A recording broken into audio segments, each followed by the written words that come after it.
Alright, so picture this. You're at a buffet, an amazing South African braai, right? There's boerewors, pap, chakalaka, everything you could ever want. But then you see some people, instead of just taking their share, they're stuffing their pockets, their bags, they're even trying to hide a whole lamb under their shirts. That, my friends, in a very simplified, meaty metaphor, is kind of what political corruption can feel like. Today we're not actually at a braai, though I wish we were. Instead, we're counting down the top 3 most corrupt political parties in South Africa. And let me tell you, it's a competition no one actually wants to win, but someone always seems to be trying their best. Now, corruption isn't just some abstract concept that politicians talk about on TV to sound serious. No, it's like a pothole, a really big pothole on the road to progress. It means that money meant for hospitals, for schools, for creating jobs, for fixing potholes, somehow ends up, well, let's just say it takes a detour. A very expensive, often luxurious detour. It erodes trust, it slows down development, and honestly it just makes everyone a little bit more cynical, which is a shame because South Africa is a country with so much potential, so much vibrancy, and so many incredible people who deserve better. So grab your rooibos tea, settle in, because we're about to dive into a world where the stakes are high, the denials are even higher, and the numbers involved have so many zeros you'd think they were trying to spell boo in a bank account. We're not here to just point fingers, but to understand, to question, and maybe, just maybe, to figure out how we can all demand a bit more from the people who are supposed to be serving us. It's going to be a ride, and like any good South African taxi ride, it might be a bit bumpy, a little unpredictable, but hopefully, we'll get somewhere meaningful.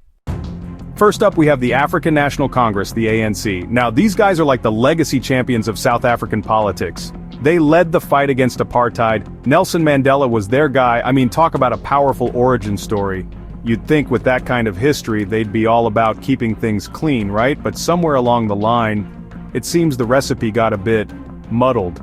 It's like they were baking a cake of freedom and equality, and then someone accidentally tipped in a whole bag of self-enrichment instead of sugar, and now, everyone's got a bitter taste in their mouth. The term state capture became a household phrase in South Africa, almost as common as load shedding. And what is state capture, you ask? Imagine your government is a house, and a few well-connected individuals or families basically get the keys, redecorate to their liking, and start auctioning off the furniture, all while the actual homeowners, the citizens, are left wondering why the lights aren't working and there's no food in the fridge. We're talking about systemic corruption, orchestrated at the highest levels, influencing government appointments, redirecting state contracts, and siphoning off billions, yes, of rands from state-owned enterprises. Think about entities like Eskom, our power utility. It's supposed to keep the lights on, literally. But it became a prime example of how state capture could hollow out an institution. Contracts were awarded under dubious circumstances, money flowed to connected individuals, and suddenly, keeping the lights on became a national challenge. It's like hiring a plumber who not only doesn't fix the leak but also walks away with your copper pipes. The Zondo Commission laid bare the extent of this, with witness after witness detailing how decisions were made not for the good of the country, but for the benefit of a select few. And it's not just these grand complex schemes, it's also the more traditional misuse of public funds. Money meant for community projects vanishing into thin air, tenders for essential services being awarded to companies with no experience but plenty of connections. It's the kind of thing that makes you want to scream into a pillow. You hear about funds allocated for, say, a rural school's sanitation, and then you find out the toilets were never built, but someone in the local government suddenly has a new car.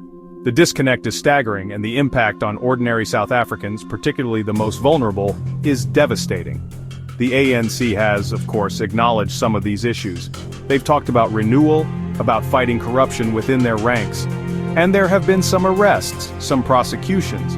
But for many South Africans, it feels like too little, too late. The scale of what happened has left deep scars, and rebuilding that trust is like trying to unring a very loud, very annoying bell. It's a monumental task. And the question remains whether the party that oversaw so much of this can truly be the one to fix it.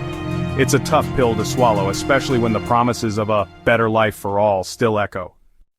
Alright, next on our list is the Democratic Alliance, the DA. Now, the DA often positions itself as the squeaky clean alternative, the party that's all about good governance, efficiency, and basically being the opposite of what they accuse the ANC of. They're like that one friend who always has a perfectly organized spice rack, alphabetized and everything. You know, the one who makes you feel a little inadequate about your own chaotic kitchen cabinet. They campaign hard on a platform of anti-corruption, and in many of the municipalities they govern, particularly in the Western Cape, they do often get credit for better service delivery. However, just because you're the loudest one shouting about the mess doesn't mean your own house is spotless. And the DA has definitely had its share of uncomfortable moments and allegations that make you go, okay, tell me more. While not on the same grand systemic scale as state capture under the ANC, there have been persistent whispers and sometimes outright accusations of corruption and mismanagement within DA-led municipalities.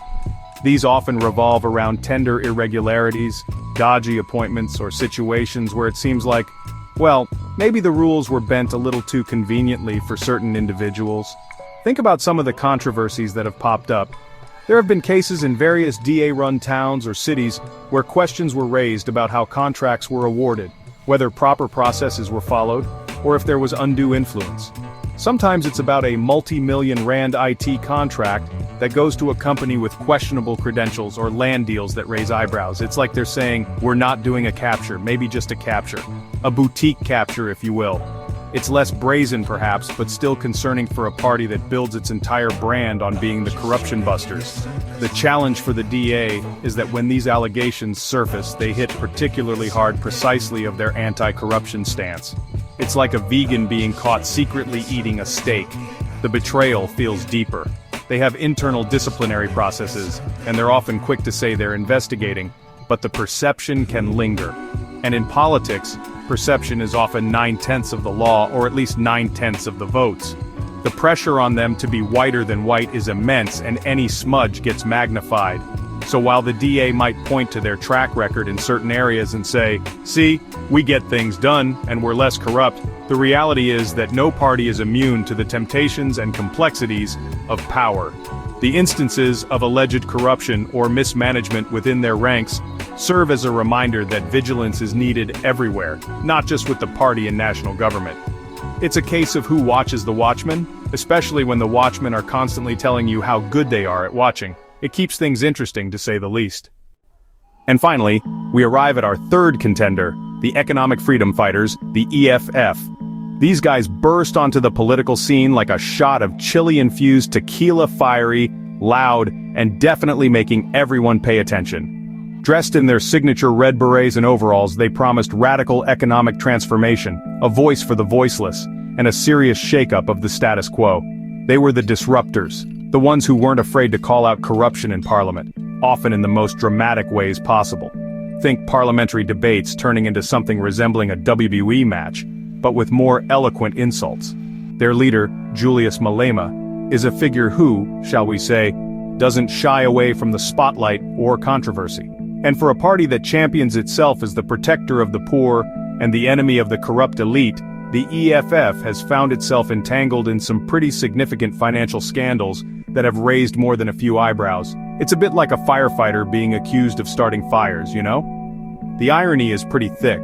The most prominent of these is undoubtedly the VBS Mutual Bank scandal. VBS Mutual Bank was a relatively small, black-owned bank, and it collapsed after being looted of nearly 2 billion rand. This wasn't just any bank, it was a bank where many ordinary people, municipalities in poor areas, and Stockvels had deposited their savings.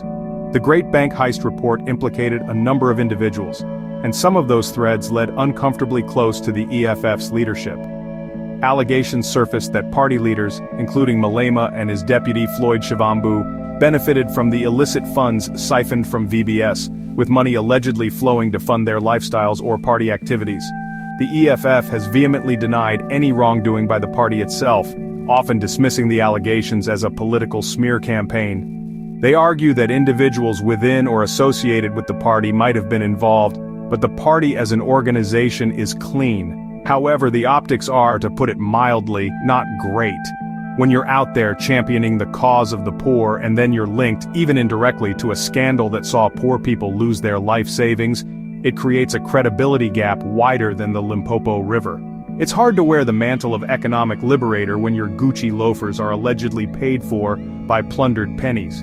The controversies don't just stop at VBS. There have been other questions about the EFF's party finances, the sources of their funding, and the lavish lifestyles of some of their leaders, which seem at odds with their proclaimed pro-poor socialist ideology, it highlights a critical challenge for any political movement. Can you maintain your revolutionary zeal and ideological purity when you start to accumulate power and, well, money? For the EFF, a party that built its brand on fighting against the very system it's now accused of benefiting from, these are not just scandals, they are existential threats to their narrative. So, there you have it. A quick, and let's be honest, slightly depressing look at three of the major players in South Africa's political landscape and the corruption clouds that follow them. From the ANC's state capture sagas to the DA's municipal missteps and the EFF's VBS troubles, it's clear that no corner of the political spectrum is entirely immune. It's like we've got a leaky roof, and everyone's arguing about whose bucket has more holes instead of just fixing the damn roof. The common thread here isn't just the missing money, it's the erosion of trust and the delay of progress for millions of South Africans. But here's the thing, as much as it's easy to get disheartened, and believe me, I get it, cynicism is a comfortable blanket, but it doesn't keep out the cold. The fact that we're talking about this, that commissions are held, that journalists investigate, and that people get angry, that's a good sign. It means we haven't given up. The fight against corruption isn't a spectator sport, it requires active participation. It means asking tough questions, demanding transparency, and holding those in power accountable, regardless of their party affiliation or their struggle credentials. Ultimately, the power to change things doesn't just lie in parliament or in the courts, it lies with every single citizen. So what's the takeaway from all this? Well, besides maybe developing a sudden urge to check your own bank statements very carefully, the main thing is this: stay informed and demand accountability from your leaders. Your voice matters, your vote matters, and your vigilance matters.